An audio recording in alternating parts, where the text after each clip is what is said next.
Okay, let's see if I can do this any justice here. It involves some psychology to the idea and the way people think. And those primordial thinking concepts actually led to the point of making a religion. Now, this blends also with the looking at the stars and making pictures in the stars like dot to dot, like I've done a recent series about, showing you a lot of the people that are connected to stories that are in the Bible and through other people's mythology here. But this is an aspect that would be coming back from much earlier. This is something that is like primordially within us. It's a signature that's something like one of our senses that we don't really detect anymore almost because of how advanced that we've gotten. People understand that we don't have a ocular smelling sense that we once used to have at one time, but so we don't detect the hormones that we're actually getting affected by whenever that happens and other effects. In fact, the chemicals within our brains itself cause a lot of these effects and also causes a wanting to look at things along that aspect.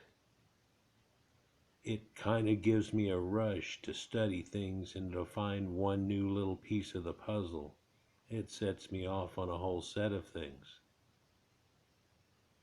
Here we're looking at a concept that you probably wouldn't understand, depending on where you learned about early man and stuff like that, because we're taught that, well, some may have come out, but they didn't ever turn into anything. And then finally some people came out at 70,000 years ago and all of a sudden rapidly changed somehow into the different myriads of people that we see today.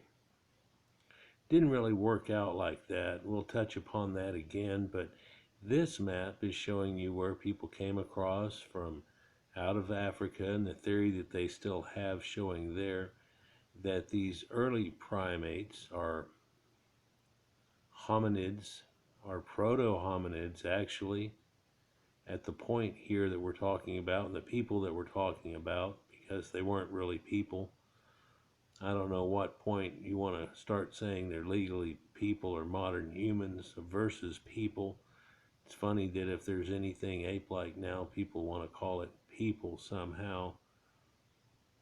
Still, they want to encompass a whole lot more than they just recently wanted to, as far as saying what modern humans are, is a human, or people. Irregardless of that effect, somewhere around 2 million years ago at Olduvai and Turkana and Hadar, a little before that, 2.3, people came out of Africa, and really it looks like the area they're showing you, they were like in Egypt area,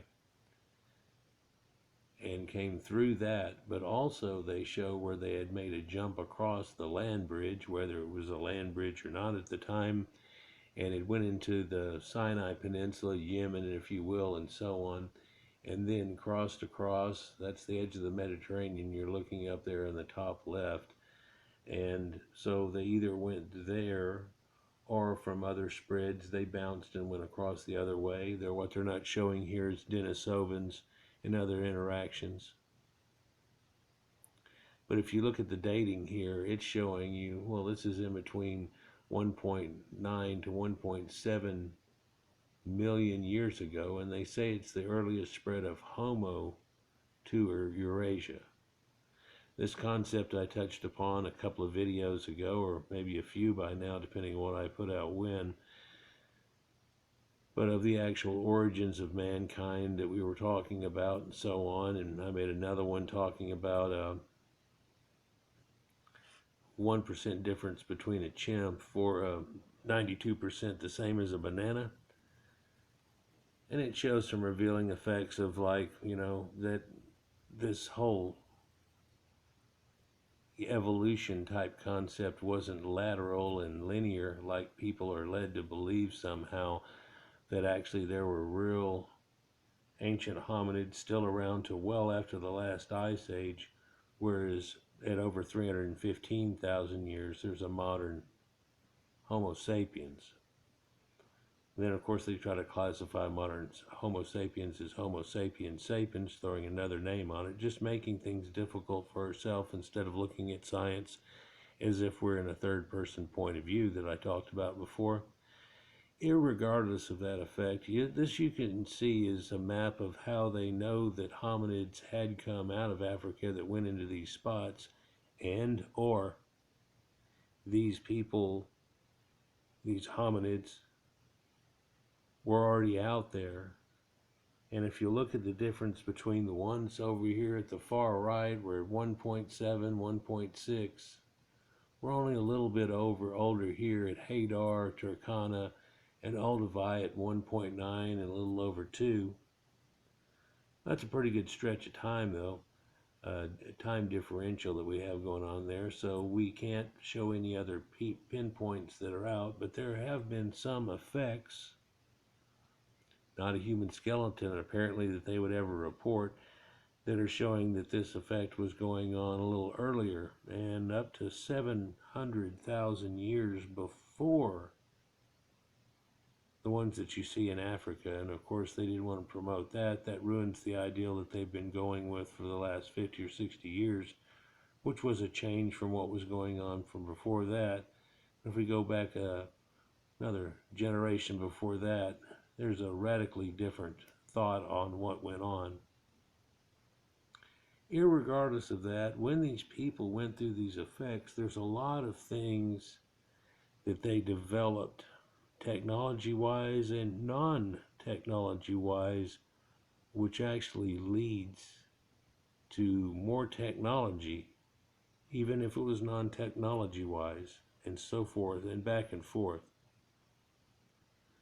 Now, we'll see a map like this here in a little while, and it's more like the age that people that we talk about today supposedly came out and made these same treks that went on out of Africa.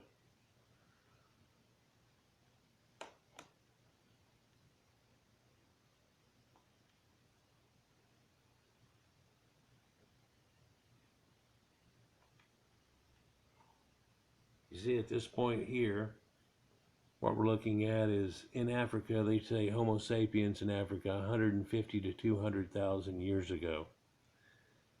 That kind of dates this map because now we know that instead of actually, I've got a little pointer here,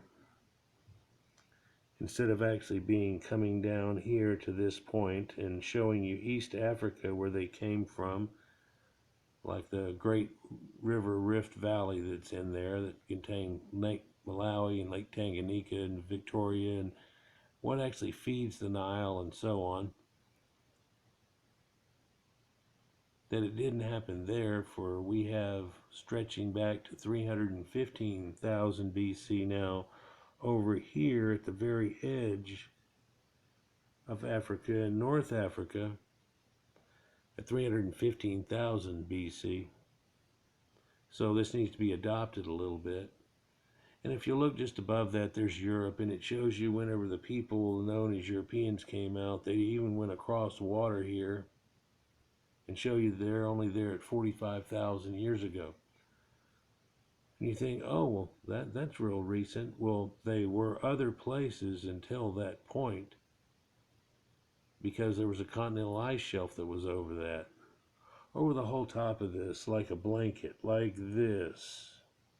And so where were all the people before that? They were all down more, somewhere around the Mediterranean and the Middle East. Mediterranean means Middle Earth. I think it was named that correctly for a reason for a long time ago, and we've kept it.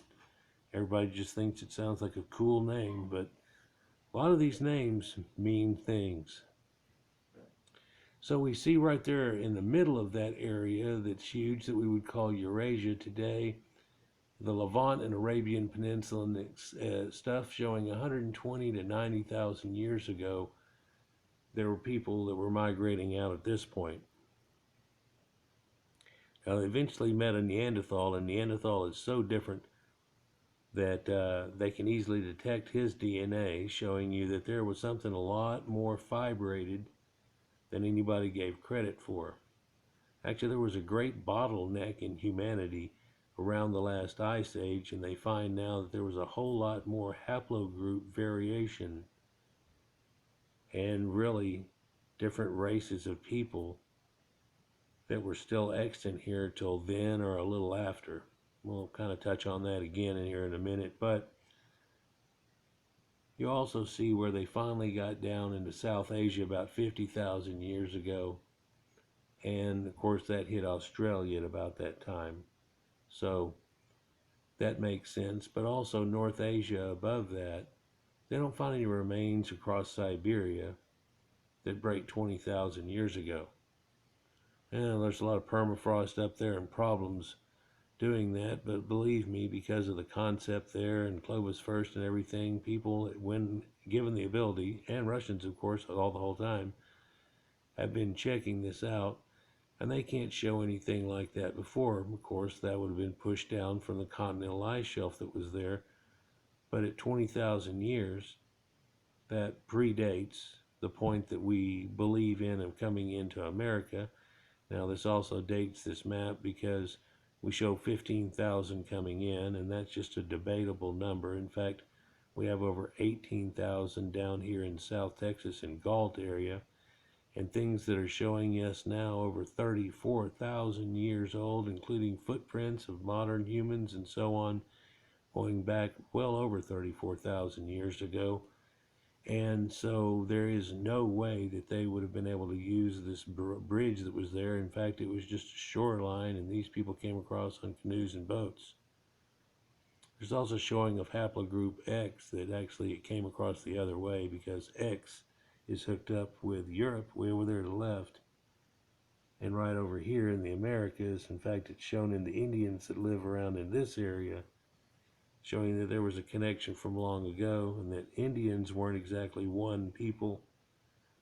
Of course, we kind of know that, but we're led to believe it's the guy on the nickel, right? Irregardless of this effect, while this was going on, there's a lot of things that are behaviors. So it can't be shown in genetics or anything else that really affected and expanded these people's mind. It's a strange effect, but they've realized that dancing and really doing things that, well, you wonder what's the catch with line dancing. It really it releases endorphins when y'all are all doing something together, and then you go, whoa, at the same time and do something, and you're anticipating this part coming up when everybody does something. Yeah. And, you know, it's as simple as like being in a stadium and having a wave come around and getting attached and into it. And they've actually teched people, hook them up to electrodes and stuff, and see this effect on them, and can see this joy that's over them that's just about like eating chocolate or doing this other things. It's something that's extremely pleasing. Just being involved with that. But also it shows a cognitive effect whenever you do something like this. And they've realized it also goes along with music in the same areas of your mind. And of course, music goes along with singing, which will say certain words at certain times. And you've got this repetition thing going on with a dance type of thing. You know, you can think about the Indians and hi-ya-ya-ya and how they're going around and doing this thing in step with each other, circling the campfire, usually clockwise. If they're talking about the seasons, they'll go the other way. Because why? Because that's a equinox. But anyhow, let's go on here.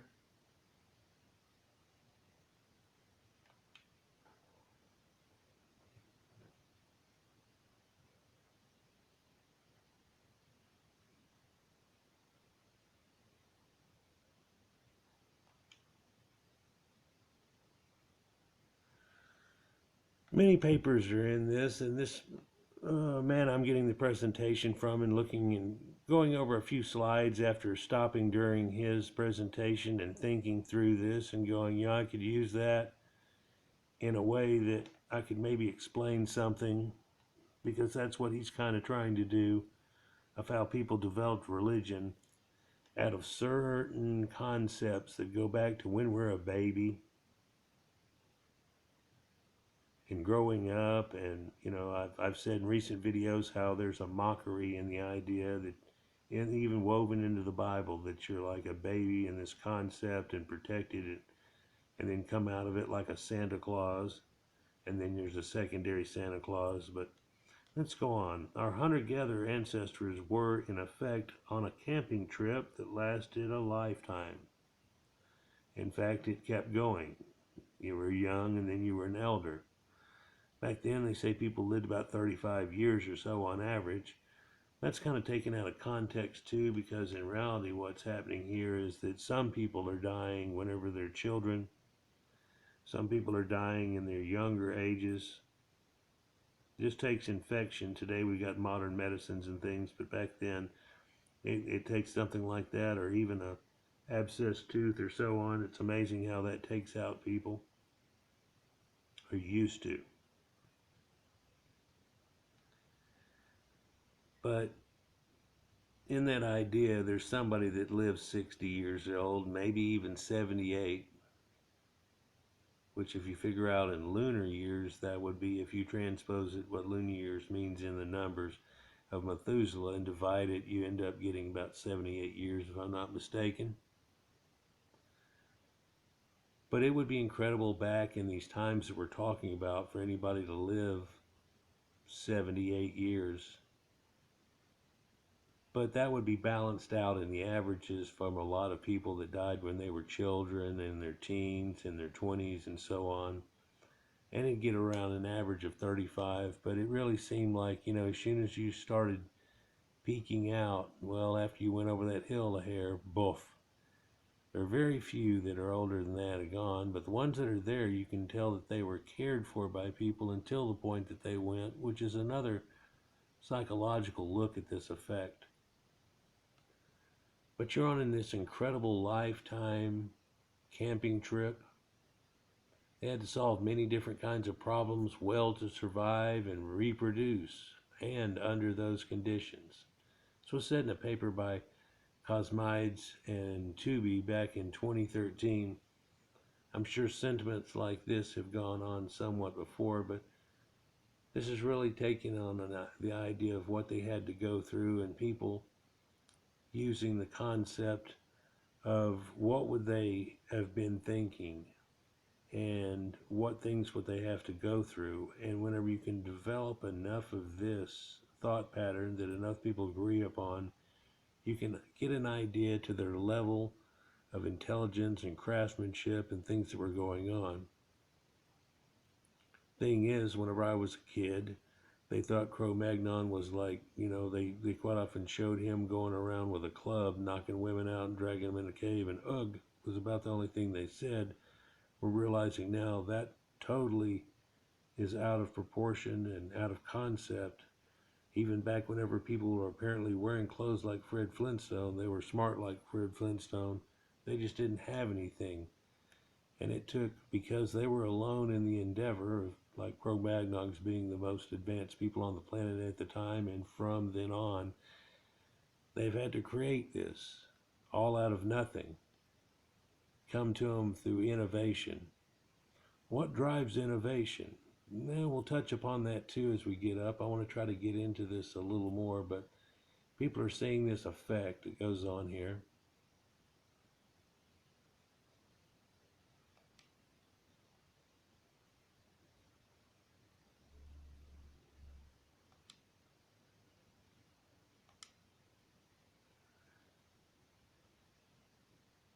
And we're really somewhat still a hunter-gatherer type of people.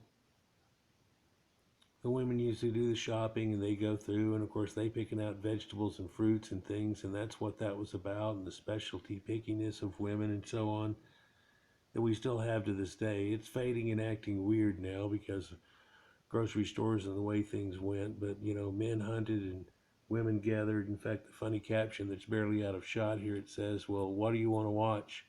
You want to watch the Hunting Channel or the Gathering Network tonight? And you could see that. Unless you got two. If you got two TVs, one back in the bedroom or so on, then you'll be able to, she can watch Hallmark movies whenever she wants to, and you can study or watch whatever you want to. It could end up being a problem, but let's go on.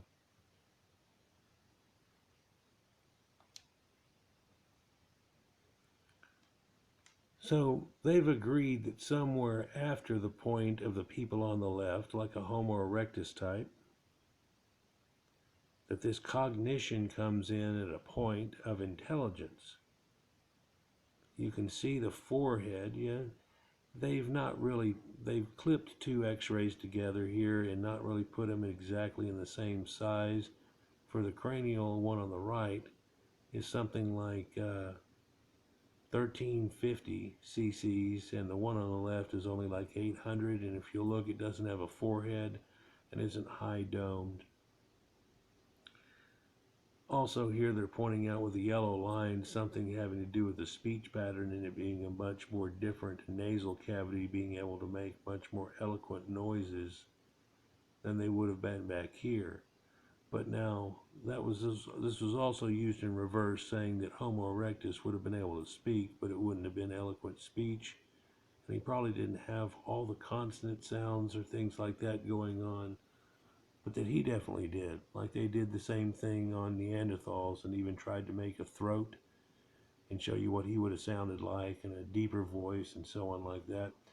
Ironically here, the one on the left, actually you would think of died long before ends up becoming Homo sapiens here on your right hand side.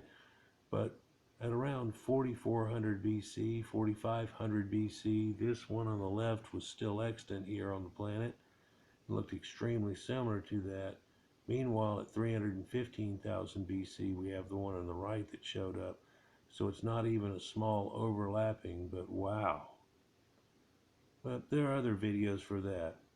But somewhere in this point, at the right-hand side, these people had an advanced cognition skill.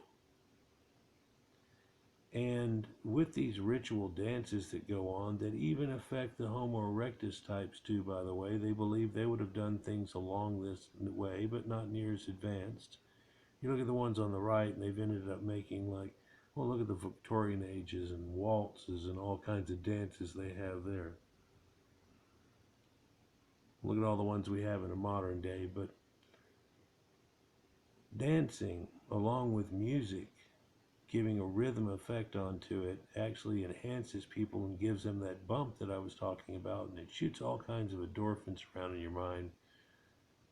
Really makes a difference whenever you're getting this little dopamine hit, which is something like a sugar rush, or even more to these primordial people.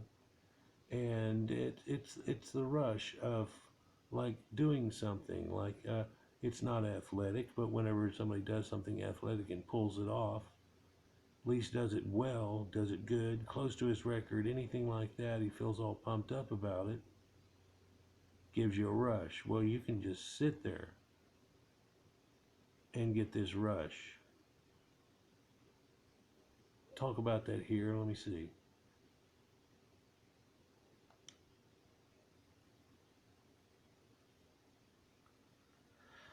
So a little tilted here, but what you're looking at is what they call eusociality, or colonial life, colony life of people. When we stepped out of being really a tribal point, and there were a lot more people than just enough to make your little group get going on, which was a group of 3, 4 to 10 families. All of a sudden became hundreds of people.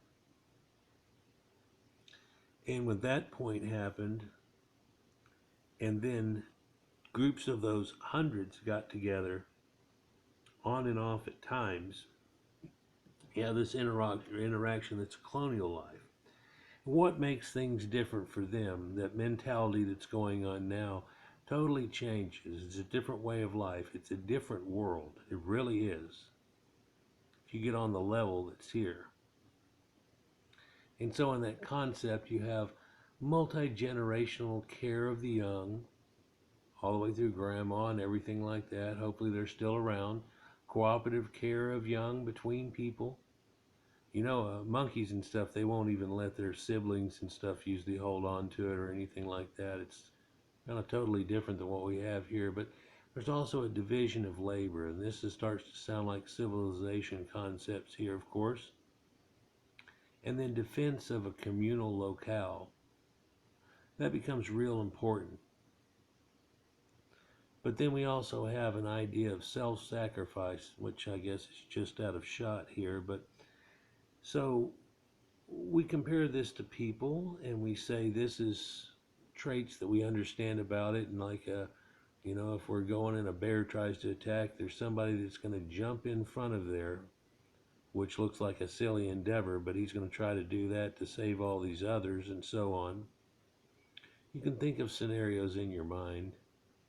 We'll talk about scenarios in your mind in a moment. But in that self-sacrifice idea, that's real important. That these people, I scratch your back, you scratch mine, are into a point that they really don't have much conflict within each other. And then laws come out of that, which happened a long time ago. I know everybody wants to say like people didn't have any morals till they wrote them down. That's not true. We had a lot of things going on before it was written in stone for everybody to follow.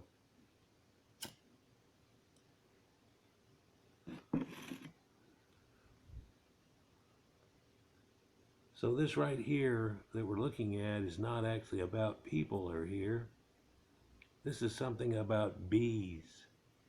And somebody who just ever studied behaviorism, which I had a few classes in, and kind of have looked at things from this viewpoint angle before, trying to step into their feet. Something that you do third person, like I talked about before, where you're not inside yourself. See if I can explain it like that guy did here, even in the presentation somewhat, or get close enough to it to where you can get the feeling. You have a close friend right now, or somebody that you know, may work with them and so on, but you're not working with them right now. But if you think about it, inside your mind, all of a sudden you can be right there talking with them. Think about talking to them later. Y'all meet someplace later, whatever. You can develop a scenario in your mind, and just like a dream, hopefully all of y'all have this cognition skill that's going on I'm talking about. We're inside your mind like a third person. Like if you're staring, you're seeing one thing, but inside your mind, you're seeing this picture that looks like a movie of this interaction that goes on. You can even have an interaction that is give and take, where, hey, da, da, da, and I'll do this, and you'll give me that, or whatever else. Yeah, and run yourself through scenarios, almost precognitively, like to see how it works out. Most of you understand already how it would probably work out. Now, this is a cognition forming point that we have in our minds that works third person. It's like blinking. Unless you're thinking about it, you're doing it anyhow, or breathing, or your heart working. Think about it like that. It works that simply in your brain.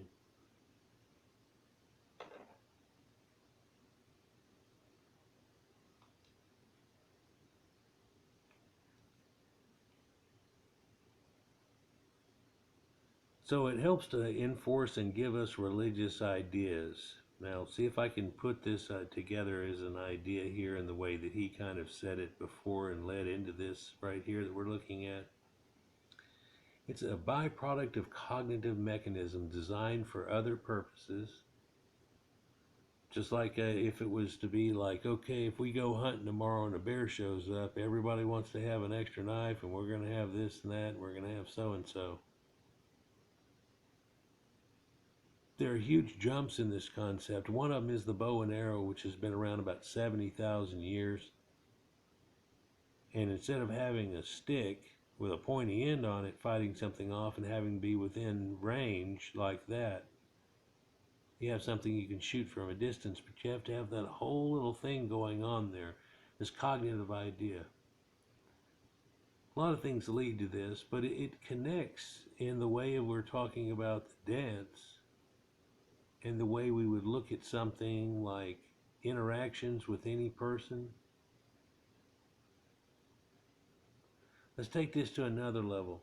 If I was to say you're having a conversation with your mom and stuff, you could probably really bring that off, or your dad. If your parents have passed away, you can still in your mind imaginarily have a conversation, and you can figure out what mom or dad would have probably said, and it's pretty easy to do. You kind of don't even have to walk down the road and go through the whole conversation. Whenever you go to have the conversation, you're like, no, no, see, I know, and I know why. That's another layer to this, but let's go on. Artifact of our ability for imagined social worlds. This is like the idea of when we go hunting. And if you've ever been there before, or you're gathering like the women, see, this is real good for the women here, because whenever they're going and they're trying to gather, they know where they can find berries or whatever, or fruit trees and so on, and that gives us that sugar rush. Gotta have that. Sugar, you know, nowadays everybody tried to say, well, all the time while growing up, that sugar's bad.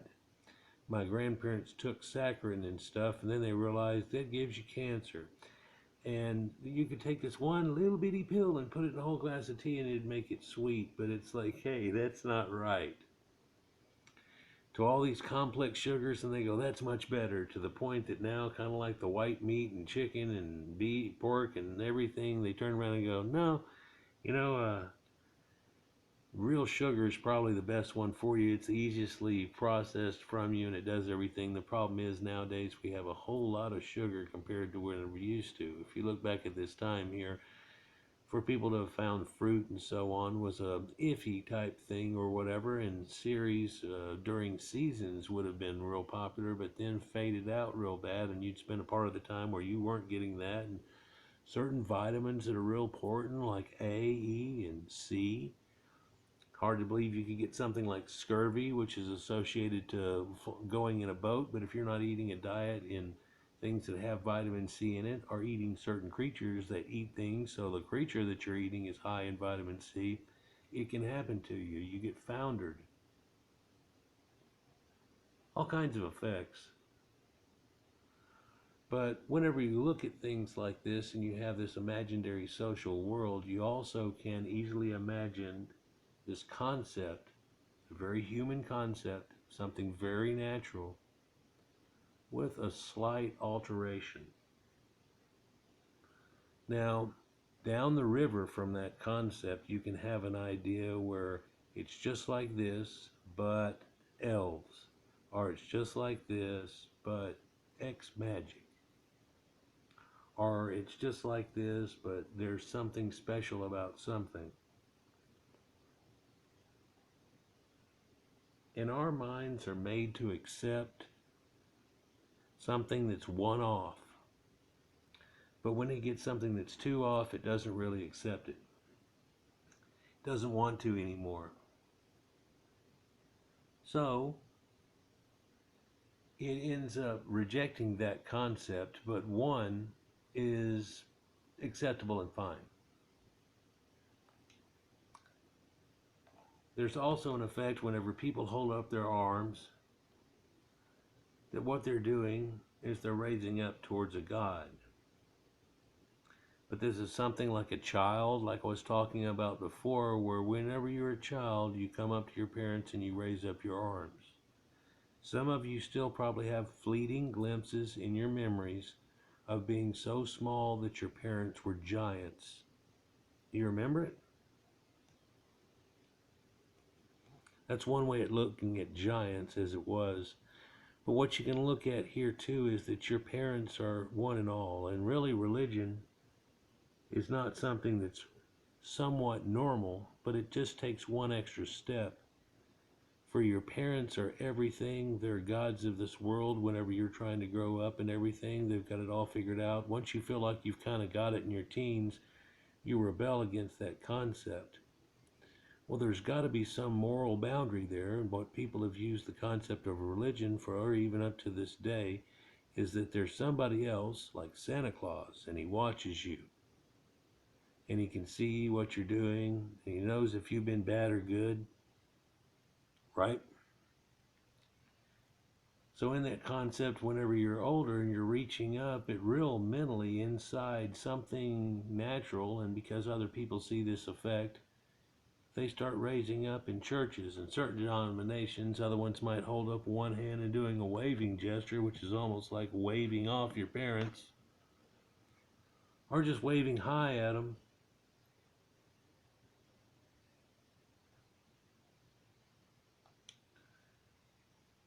But everybody likes sugars. Sugar good. Sugar real good.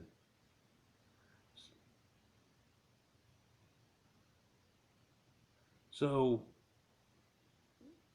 what people don't usually realize, or they heard but they didn't catch it or whatever, even though they're trying to push all this idea of diets and freaky shit on all kinds of food and everything else, is the idea that most everything that you eat, your body tries to turn it into a sugar anyhow. Whether it's a starchy potato and it turns into a sugar as it gets consumed by your body and turns through its differences that it goes through as you consume it and turn it into the energy that makes it in your body. But that's looked at as being a sugar. Sure, there's some fat on them too, but fat good. Nowadays we have domesticated animals here that brought to us by the Caucasians, I must interject, but that beef that's there is perfect to our senses. We like just that right amount of fat that's in it, not something that's so lean, something that tastes gamey or anything. It's something that we perfected. It's fantastic. It's just a meal in a box right there. And that and having the fries and having the Coke there is eating better than most kings used to eat, if not all of them ever. Now in a modern day, we don't work near as hard because we've made machines to do so. So in some strange way, we've caused the effect of obesity on ourselves, and everybody blames it on these sugars. There is a lot of sugar in that Coca-Cola that's over there, so they want to give you this fake sugar stuff, but that's not good for you. And they find now that a lot of those ones that they've been putting in that stuff in Diet Coke and Pepsi and stuff for years is actually bad for you, and it makes your kidney and liver not work correctly and filter your blood and stuff. But I guess that's for another video or you to find out on your own somehow, because they sure haven't put that out. And they aren't anywhere in the near future going to tell people to quit doing the diet thing and try regular sugar again. It's better for you all in the first place, but that's probably for another video or a whole different concept. But what we're getting at here is that, damn, that's good. And cheese, of course, that was the same people. And everything, and bread, and that's the same people that goes on. And bread has connections to beer, by the way, which you could drink rather than Coca-Cola. But what we don't have here is sugars. If we take that Coca-Cola out, that's not true. Everything that's here also gets made into sugars and proteins in your body. So it's not quite the way that they say on that, but that's not really for the scope of this video. But isn't it funny whenever you think about the Pope, how what he's doing whenever he gives you this rush, that eating these foods, by the way, used to be a rare thing. What I was getting at before. You could find something like that and bring it down. Everybody was, man, they were high on the hog for a while. Like some people go deer hunting and they think they're all hooked up for a while. These people were hooked up for a while with things that were real good. And that gives you a rush. It's like happiness, and it sets out all kind of endorphins and things like that and chemicals, and lo and behold, you're real happy about it. And lo and behold, it's like the Pope or church or religion throwing you a french fry every once in a while with that same effect mentally whenever you get the rush of the idea of what they tell you and concepts and things like that that you go through. or have a religious experience, which is a lot like, believe it or not, when they hook the electrodes up to you, is like eating a burger when you really wanted one. Hey, let's go to part 2 here. It's a great moment to do it, and we'll be in your top left-hand corner. We'll go there and we'll try to get through this total concept. Hope you'll have what I have been pushing out here already in a concept, and we're going to take that into the idea of what this really means and how religions were brought about in the first place. Top left-hand corner. Peace.